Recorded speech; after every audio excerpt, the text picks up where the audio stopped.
भगवान कह रहे हैं शंखोद्वार क्षेत्र में स्नान करके गदाधर देव का दर्शन करने से जो पुण्य फल प्राप्त होता है वह एकादशी के उपवास के 16वीं भाग की भी बराबरी नहीं कर सकता।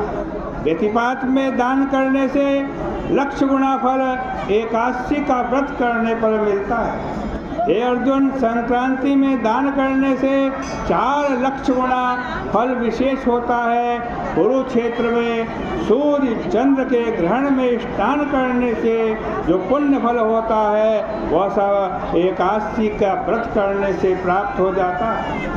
अश्वमेध यज्ञ करने से जो पुण्य फल मिलता है उससे 100 गुना पुण्य फल एकादशी का उपवास करने से प्राप्त होता है। जिसके घर पर 1 लाख तपस्वी नित्य भोजन करते हो उनका 60,000 वर्ष में जो पुण्य होता है वह एकादशी का उपवास करने मात्र से हो जाता है। वेद पढ़े हुए ब्राह्मणों को 1000 गौ दान करने से जो पुण्य फल होता है उससे भी 10 गुना अधिक पुण्य फल एकादशी का उपवास करने वाले को मिलता है। जो नित्य उत्तम 10 ब्राह्मणों को भोजन कराने का पुण्य होता है उससे 10 गुना विशेष फल एक ब्रह्मचारी को भोजन कराने से मिलता है। उससे 1000 गुना पुण्य फल भूमि दान करने से मिलता है। उससे 1000 गुना पुण्य फल कन्यादान से कहा गया है और उससे 10 गुना पुण्य विद्यादान है। विद्यादान से 10 गुना फल भूखे मनुष्यों को अन्न देना है। अन्नदान से बराबर कोई दान नहीं है, न होगा। हे कुंती पुत्र, अन्न के दान से स्वर्ग में रहते हुए पितर और देवता तृप्त होते हैं। एकादशी के व्रत के पुण्य की कोई सीमा नहीं है। हे श्रेष्ठ, एकादशी के पुण्य का प्रभाव देवताओं को भी बड़ा दुर्लभ है। उपवास का आधा फल नक्त व्रत करने वाले को मिलता है। उससे आधा पुण्य दिन में 1 बार भोजन करने वाले को मिलता है। 1 बार भोजन नक्त व्रत उपवास करने से कोई सा भी व्रत एकादशी को करना चाहिए। तीर्थ दान नियम यम तभी तक गरजते हैं जब तक एकादशी प्राप्त नहीं होती है। इसलिए संसार में आज मोह माया में से बचने की इच्छा करने वाले लोग एकादशी का व्रत करें। शंख से जल न पिए, मछली और सूकरों को न मारे। हे अर्जुन, एकादशी को भोजन नहीं करना चाहिए। जो तुमने पूछा वह सब व्रतों में उत्तम एकादशी का व्रत मैंने तुमसे कहा। अर्जुन ने फिर भगवान से प्रश्न किया। अर्जुन फिर भगवान से कहते हैं कि हे प्रभु, हे देव, 1000 यज्ञ करके भी एकादशी के बराबर पुण्य फल प्राप्त नहीं होता है। यह आपने कहा सब तिथियों में उत्तम एकादशी क्यों है, यह मैं जानना चाहता हूँ। श्री कृष्ण भगवान बोले, हे पार्थ, सबसे पवित्र एकादशी क्यों है ये सुनो। पहले सतयुग में मुर नाम का एक दैत्य था।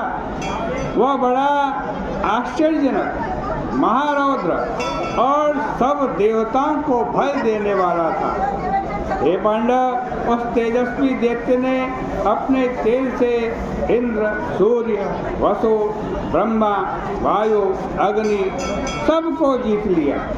इंद्र ने सब वृत्तांत जाकर भगवान शंकर से कहा, हे देव, हम सब लोक भ्रष्ट हो गए। अपने लोक से हमें निकाल दिया गया है, देवलोक से हमें निकाल दिया गया।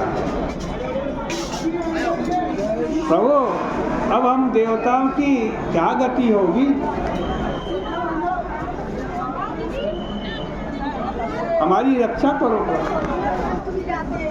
भगवान शंकर बोले, हे देवताओं, जहाँ गरुड़ध्वज भगवान है ना, वहाँ चलते हैं।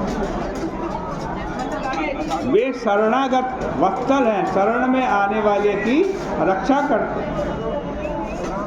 जगतपति और संसार का पालन करने वाले।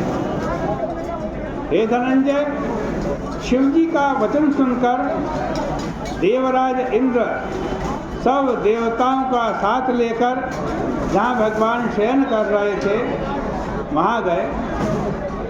जल में सोते हुए जगतपति भगवान को देखकर हाथ जोड़ करके स्तुति करने लगे।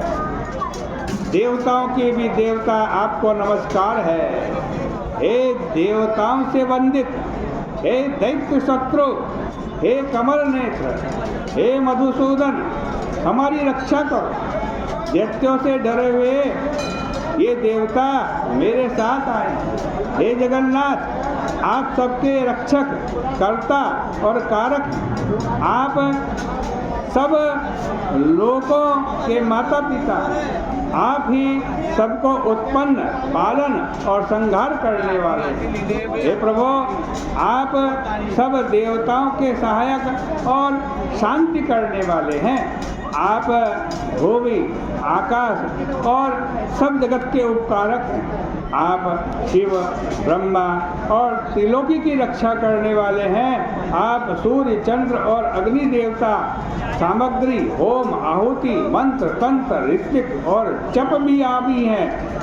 यज्ञ यजमान, फल भोगी, ईश्वर स्वयं आप ही हैं। तीनों लोगों और चराचर में आपसे अलग कुछ है ही नहीं प्रभु। हे भगवान, हे देवताओं के ईश्वर, हे शरणागत की रक्षा करने वाले, हे महायोगिन, दैत्य से जीते हुए देवता स्वर्ग से अलग हो गए हैं, डर करके आपकी शरण में आए हैं। आप रक्षा करिए, रक्षा करिए। हे जगन्नाथ, हम लोग स्थान से भ्रष्ट होकर पृथ्वी पर घूम रहे हैं। इंद्र का वचन सुनकर भगवान बोले,